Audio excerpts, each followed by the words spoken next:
With 200 tiers of items to earn in this black market loot stream system, and only about 50 days to do it, I wanted to do some testing on the earn rate to see exactly how long it takes and if there's anything you can do to speed it up. Does it vary at all based on match performance, or winning the game, or game mode, or multiplayer versus blackout? All the official information we have just says play multiplayer or blackout to earn progress. Also in the black market trailer they said, quote, every minute you spend playing blackout and multiplayer is earning progress to the next item in the stream. So it clearly sounds like it's closely related to time played, but it's always good to look into these things, you never know what you may find, and I believe the earn rate was slower when it first launched on PS4 and they since made it a little faster, so how long does it take now?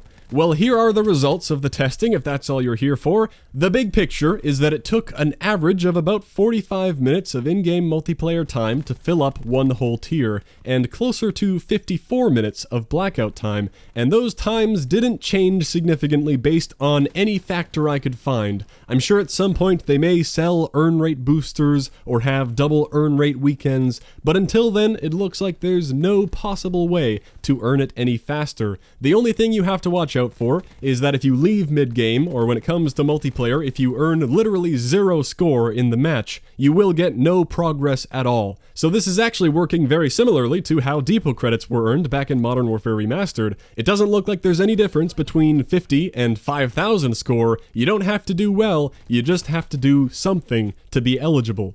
In Blackout, you don't need to earn any merits to be eligible. If you play for 10 minutes without getting a single kill and die at number 20, that's perfectly fine. To be considered eligible, I found that the most basic thing you can do is pick up an item. It seemed like opening a door didn't count as an interaction, but any form of looting did. So if you've simply picked up an item, you're good to go, and then you can camp as much or as little as you want. Remember that these numbers are based on the in-game time. If you factor in lobby time and backing out to mess with classes and getting up to do other things, this will be closer to an hour of real-life time to earn one full loot tier. So I can see where people got the estimate of 1 hour per tier that I've heard thrown around. That does mean that you'd have to play for close to 4 hours on average every single day for the next 50 days to get to tier 200.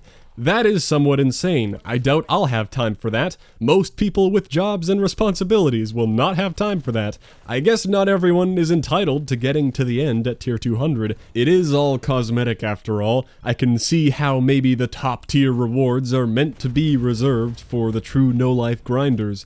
And it shouldn't be easy, but it still feels like maybe half that at an average of 2 hours a day seems much more reasonable for completion. I do expect they'll have some sort of way to make it easier, like I mentioned, maybe on special weekends, or maybe towards the end to help people make one final push, so be on the lookout for that, or maybe they'll continue to buff the rate a little at a time to make it faster than it is now. In that case, I won't have to redo all this testing. I could just play a couple matches to see what the new average is. If that does end up happening, maybe I'll tweet it out if people are interested. Anyway, that's the brief overview of the results. So no, I didn't find any super cool secret of, all caps, how to earn loot faster, but I figured I'd share these results anyway in case anyone was wondering the same thing, and I think some of the blackout testing I did was especially interesting and might help you earn the loot more easily, even if not faster. So now I'll go into more detail on all of this testing if you're interested in that. First of all, in case you want to repeat this, what was the testing method? How did I get these numbers? Because there are no numbers when you're ranking up the loot stream, it's just a progress bar. Well, this is also reminiscent of the time I looked at MWR depot credit earn rate. After every game, I took screenshots, one of the after action report screen because it captures score and win or loss, as well as the loot bar progression at the bottom. I also took a screenshot of the loot bar in the black market screen, and I screenshotted my combat record time played, which measures in-game time. Thankfully, it's very detailed and goes down to the second. Then I took those loot bars into Photoshop to measure the pixel width of the bar to see how much was earned. Not a perfect method, and that can help explain some of the variance in the data, but it's the best I can do, and I compared the relative percentages of these two screens, the after action versus black market, and they always seemed to roughly agree, so going forward I only used the after action report bar for the measurements since it is longer and therefore should be more accurate.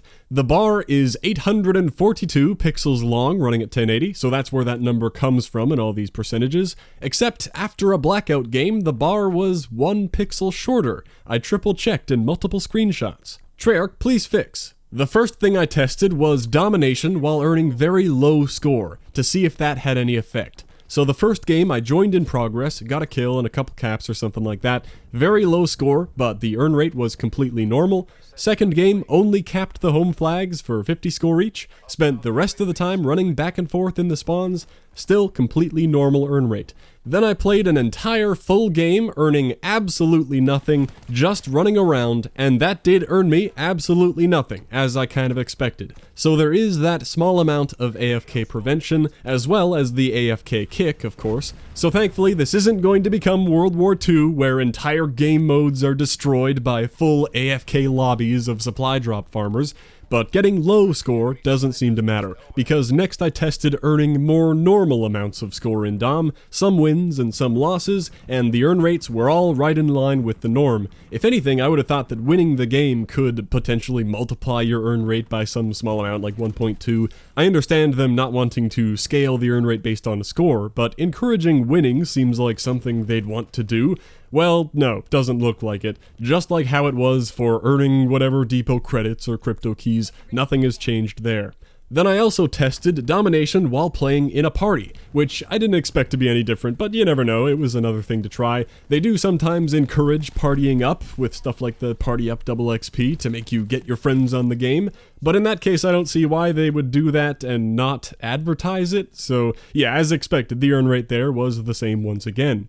Then to change up the game mode, I tried TDM and Kill Confirmed with 3 games each, and roughly the same story there with the earn rate. It did seem to be a very tiny amount faster, like about 2% faster. That could be because of the intermission in the middle of Domination not counting or something tiny like that, who knows. Then I did Search and Destroy, and I played in a way where I tried to rush right into the fight to maybe get some points, but I also wanted to die quickly, because the point of testing S&D was to spend some time dead and spectating to make sure that still counted. And it seems like it did. In fact, the earn rate here, using the in-game time, seemed considerably faster. It got just below 40 minutes per tier of the bar. But before you rush off to play S&D, the reason I didn't make a big deal about this earlier is because I think it's more likely a quirk with how the in-game time is measured. Either the frequent kill cams or the round countdowns or maybe the dead spectating time, something was not counting towards that. For example, the measured in-game time for this match was 439 seconds.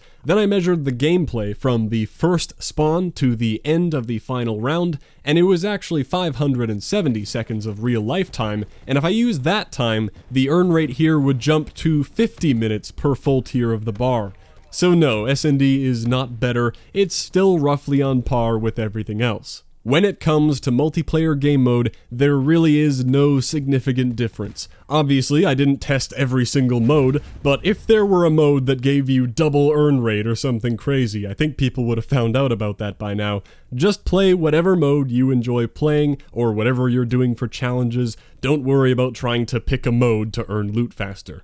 Then came the Blackout testing. I wanted to compare going out and getting kills and actually playing normally to games where I just semi-AFK camped around, and this did yield some good info, I think. The first thing I did was just drop in, open a door, and lie down, and I did nothing but wait for the zone to come and claim my life.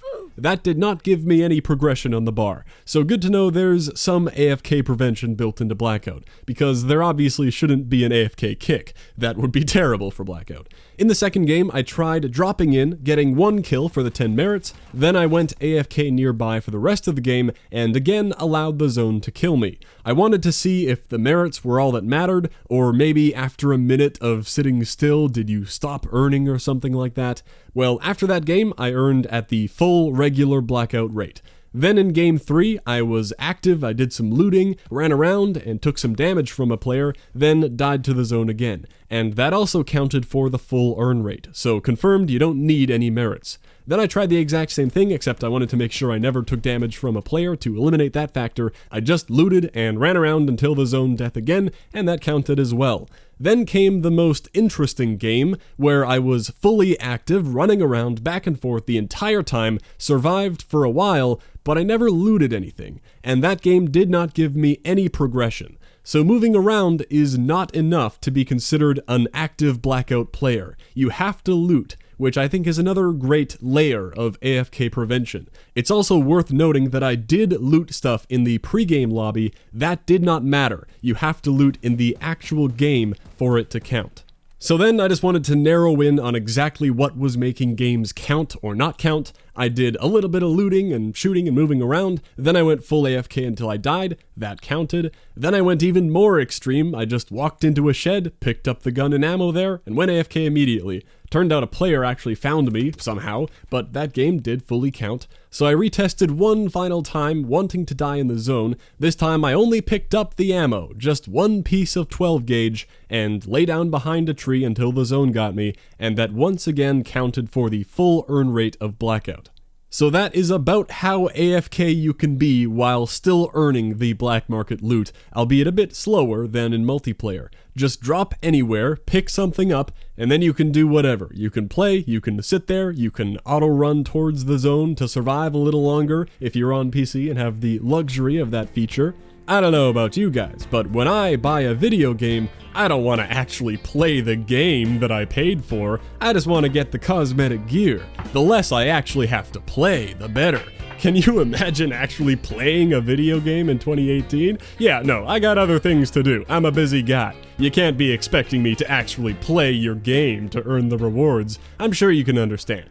Now, if you're concerned about the morality of that semi-AFKing, because maybe it sounds like I'm recommending it as a strategy, hey, I'm just the science man doing the testing, alright?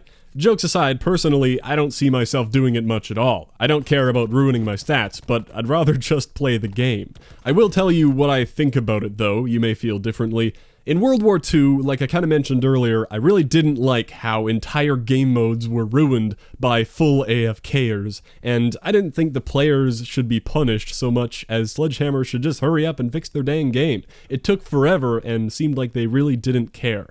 I didn't like that because it negatively affected the game for anyone who maybe actually wanted to play a regular match of Infected or Gun Game. You just couldn't. And of course some other people were happy for the free kills, but bottom line, it was screwing up the game, and it was clearly unintentional and unfair to anyone who didn't want to exploit that. But here with this semi-AFK thing in solo Blackout, it isn't full AFK, you still have to be there dropping and picking up a piece of loot.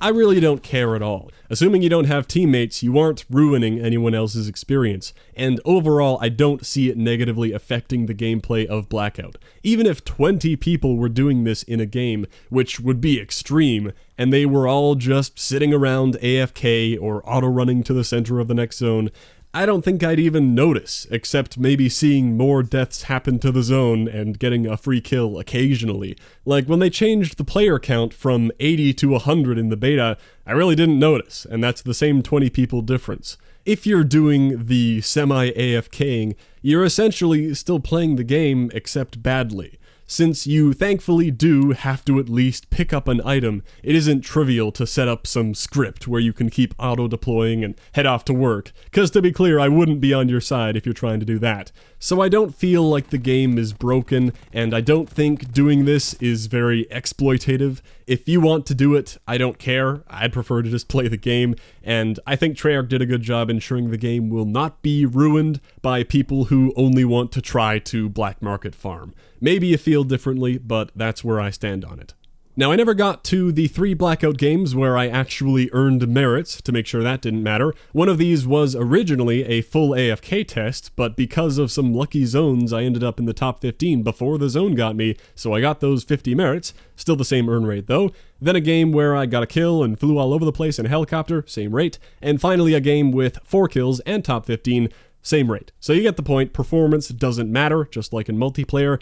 That's everything I learned about Blackout black market earn rates. Finally, I never mentioned zombies, cause yeah, they never mentioned zombies either. You can't play zombies for the black market loot, which is very lame for them to leave that out. I thought they were doing a good job of tying all the game modes together with the challenges and the global camos, but apparently not for the black market. I guess it's because the gestures and most of the loot only applies to multiplayer and Blackout, so that's where you have to earn it.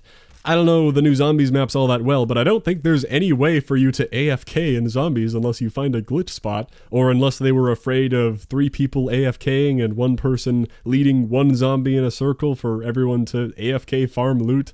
But even that might fall apart, and they could have added some AFK detection to stop that, so I don't know. It sucks that you can't play zombies for the black market loot. I know for plenty of people, zombies is the main mode they like to play, and they're being completely excluded from the black market progression. Maybe that could change for future events.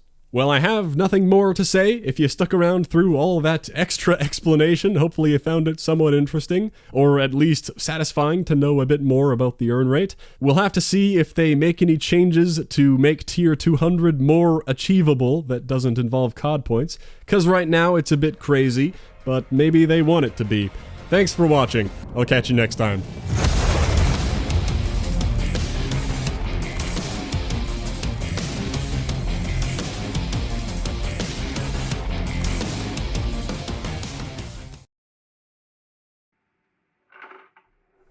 Oh, fuck.